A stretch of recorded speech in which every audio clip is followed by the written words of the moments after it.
with him that when challenged about his own depredations, the Argentine right invariably tried to change the subject of the injustice of British possession of the Falklands, or Las Malvinas as they were known locally. As a consequence, I was invited to an evening event thrown by the Falkland Islands Committee in the garden of Lincoln's Inn. I asked if I might bring my father, who had himself briefly been stationed on this desolate archipelago. The reception was a distinct success, if somehow quaint in its almost antique Englishness. I have often noticed that nationalism is at its strongest at the periphery. Hitler was Austrian, Bonaparte Corsican. In post-war Greece and Turkey, the two most prominent ultra-right nationalists had both been born in Cyprus. The most extreme Irish Republicans are in Belfast and Derry, and Boston and New York. Sun Yat-sen, father of Chinese nationalism, was from Hong Kong. The Serbian extremists, Milosevic and Karadzic, were from Montenegro, and their most incendiary corrupt counterparts, the Ustash, tended to hail from the frontier lands of Western Herzegovina. Falklands nationalism was too mild to stand comparison with any of these toxic movements, but the loyalist atmosphere on the lawn that night, with a navy band playing and ancient settler families inquiring after one another's descendants, was of an unquestioning and profound and rooted kind that one almost never encountered in the rest of a declining and anxious Britain. It was a bit much even for Commander Hitchens, who privately thought the island slightly absurd and probably undefendable. When the time came, when his old Royal Navy was sinking and shattering the Argentine fleet, the cadet school of which was a training camp for torture and rape, I was one of the very few socialists to support Mr. Thatcher, and he was one of the very few Tories to doubt the wisdom of the enterprise. So it goes. I may seem to be getting ahead of my story there. It can happen to the best and the worst raconteur. But in fact, the remaining short time of my life in England was becoming more and more overshadowed by that same Iron Lady. I didn't really like anything about her, except, that is, for the most important thing about her, which was that she was a conviction politician. In the Labour Party, this sort of principled character had effectively ceased to exist. The closing years of old Labour in Britain were years laced with corruption, cynicism, emolence, and drift. I tried my best to maintain my old commitment, but the effort was too much.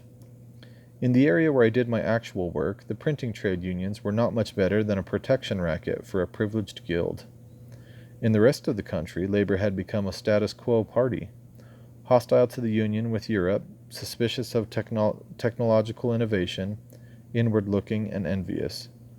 Striking workers were too easily emboldened because they were inconveniencing not the capitalist and the owner of the scab, but the vulnerable remainder of the working public.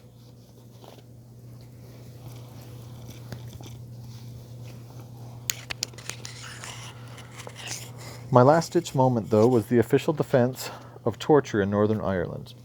Labour's responsible minister in the province, a bullying dwarf named Roy Mason, had both denied and excused, perhaps you notice how the denial is so often the preface to the justification, the use of atrocious methods. Everybody knows the creepy excuses that are always involved here. Terrorism must be stopped. Lives are at stake.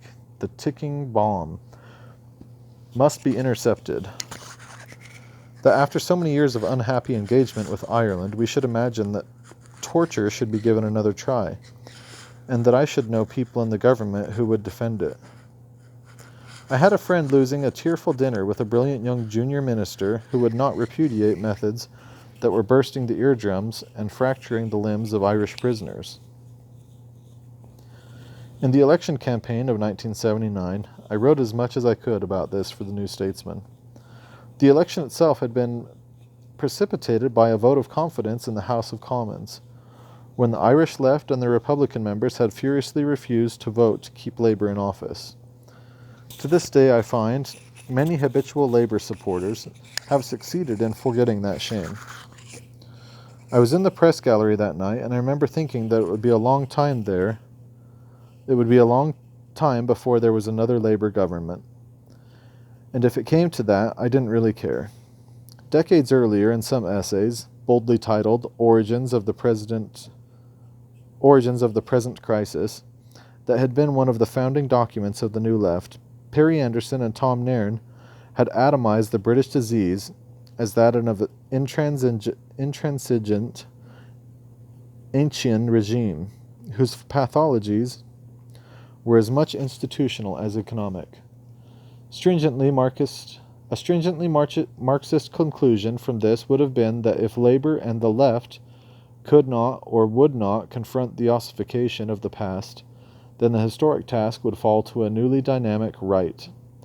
Christopher Hill was later to say to me, half admiringly, that Miss Thatcher had not just chosen to face down the outmoded syndicalism of the trade unions, but had also taken on corporate state ideas among business people, and picked fights with the House of Lords, the ancient universities, the traditional Conservative Party, the Church of England, and even the House of Windsor. Moreover, in the two most hidebound areas of old-style British authority, Northern Ireland and Southern Rhodesia, she was also able to enforce some of the constitutional revolutions that old Labour had been too cowardly and too differential to impose. She went barmy in the end, and even attempted to keep the Berlin Wall as part of the status quo. But at the time she made me suffer from the same odi et amo complex that I'd begun to develop on the night of the spanking. It took me years to admit it to anybody, but when the election day came, I deliberately did not vote to keep Labour in office. I had various private excuses. I lived in a part of London where Labour didn't need my franchise, because it had long held the district as a rotten borough. Then, why should I swallow my vomit when Jerry Fitt and Frank McManus, the Irish MPs who had made the difference in Parliament, had been unable to swallow theirs? On and on I went in my own mind, increasingly expert in self-persuasion, but in truth, I secretly knew quite well that I wasn't merely registering an abstention. I was in effect voting for Mrs. Thatcher, and I was secretly, guiltily glad to see her terminating the long reign of mediocrity and torpor. On top of this, I was becoming increasingly aware that the other old Tory, Dr. Samuel Johnson, had been quite wrong when he pronounced that a man who was tired of London was tired of life. With me, it was if anything, the reverse. If I was ever going, it was time for me to go.